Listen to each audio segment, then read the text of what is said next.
விளாத்திக்குளம் அந்த ரேப் கேஸில் அந்த குற்றவாளியை கைது பண்ணிட்டாங்க. அந்த குற்றவாளிக்கு அவங்க கொடுத்துருக்கிற பட்டப்பேரை கேட்டிங்கன்னா சிரிக்கிறதா அழுகிறதானே தெரியலங்க. சரித்திர பதிவேடு பாலியல் குற்றவாளி.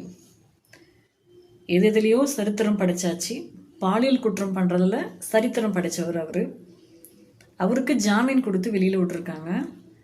போலீஸ் ஸ்டேஷனில் போய் கையெழுத்து போட போகிற அந்த கேப்பில் போகிற வர இடத்துல நோட்டீஸ் பண்ணி எங்கே எந்த இடத்துல பெண்கள் ஒதுங்குறாங்க, ஒரு காடான பகுதியாக இருக்குது, அந்த மாதிரி பகுதியை அவன் சூஸ் பண்ணி அந்த செயலை செஞ்சுருக்கிறான். செஞ்சு அந்த பொண்ணை கொன்று போட்டிருக்கான். அவன் கஞ்சா யூஸ் பண்ணியிருக்கான். எந்த தப்பு பண்ணினாலும் பெரிய தப்பு. இதுக்கு ஒரு வயசான ஒரு பாட்டியை இதே மாதிரி பாலியல் கொடுமைக்கு ஆளாக்கப்பட்டு அந்த பாட்டியை கொன்னே போட்டிருக்கான். இப்படிப்பட்ட ஒருத்தனுக்கு ஜாமீன் கொடுத்துருக்கோம், ஒரு பட்டப்பேரும் வச்சுருக்கோம்.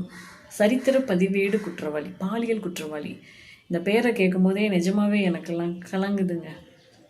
இதை இப்படி ஒரு பேரை கொடுத்து ஜாமீன் கொடுத்து போலீஸில் பந்தோபஸ்து கொடுத்து அவன் ஒரு கொலையை பண்ணிவிட்டு ஒரு சின்னதாக பெட்டி கேஸில் போலீஸ் ஸ்டேஷனில் போய் பாதுகாப்பாக இருந்திருக்கான்.